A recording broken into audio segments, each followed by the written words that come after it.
My name is Maya. I am 24 years old. For my whole life, I lived in a very small village. This village was high in the Green Mountains.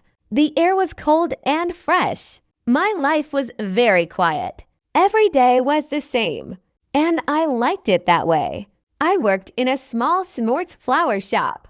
I loved flowers. I loved the red roses, the white lily, and the yellow sunflowers. Every morning I opened the shop at 8 a.m. I put fresh water in the vases. I talked to the people in my village. I lived in a tiny house with a small kitchen and a soft bed. I had a few friends. We drank tea and talked about the weather. I was not rich, but I was happy. I thought I knew everything about my life. I was wrong. One Tuesday afternoon, it was raining. The flower shop was empty. I was cleaning the windows when my phone rang. I did not know the number. Hello, I said. Is this Maya Miller? A man asked. He sounded very serious. Yes, I answered. I am a lawyer from the Grand City. I have news about your father, Mr. Arthur Kingston. I almost dropped my phone. My mother, Sarah, never spoke about my father. She told me he was gone. She died 3 years ago and she took her secrets with her, my father. I asked, I don't have a father. You do? The lawyer said. Mr. Kingston is the richest man in the city. He is very old. He's very sick. He wants to see you now. I am sending you a train ticket. I sat on the floor. My head felt dizzy. A rich father in the big city. It felt like a story from a book. I was afraid, but I had to go. I wanted to know the truth. The next day, I took the train. The Grand City was huge. It had tall buildings and many cars. It was very loud. A black car took me to a giant house. It was made of white stone. It had gold gates and a very big garden. It looked like a palace for a queen. Inside, the house was beautiful but cold. I met a woman named Helena. She was my father's wife. She wore a diamond necklace and a black silk dress. She looked at me, but she did not smile. Her eyes were like ice. You are the girl from the mountains, she said. Her voice was sharp. You are not welcome here. You are an intruder. Don't think you will get our money. I felt very small. I did not want money. I only wanted to meet the man who was my father. At dinner. The table was very long. I saw my father, Arthur. He sat in a wheelchair. He looked very weak, but he smiled when he saw me. Maya, he whispered. You have your mother's eyes. Helena watched us angrily, but there was another person at the table. His name was Leo. He was a friend of the family. Leo was tall and very handsome. He had a kind face and bright eyes.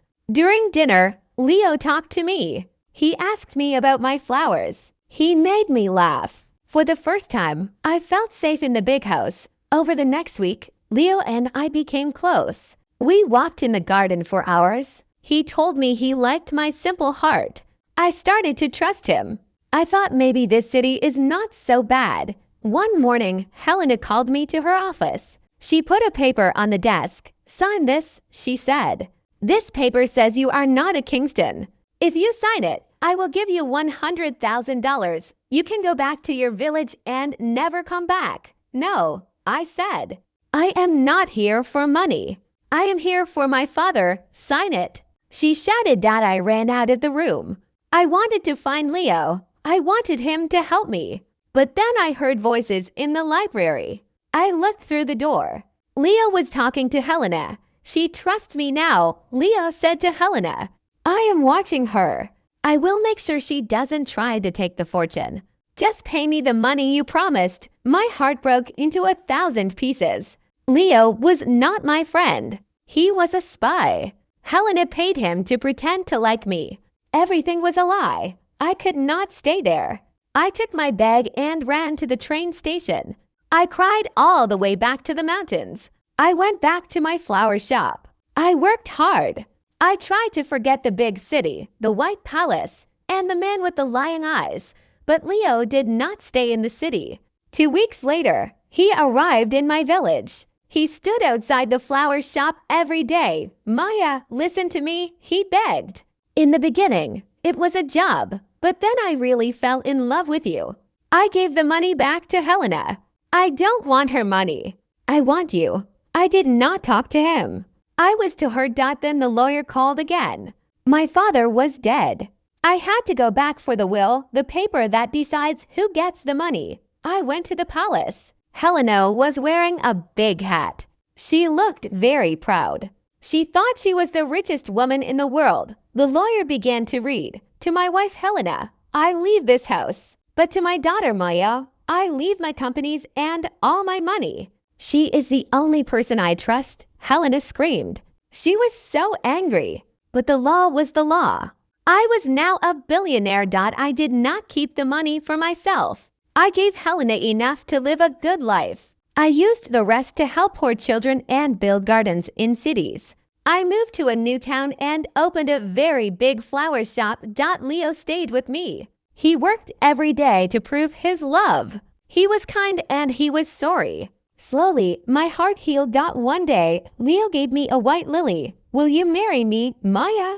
He asked. I don't want your money. I just want your heart. I looked at him and said, yes, I choose a simple life. I choose love. And that was the best secret of all.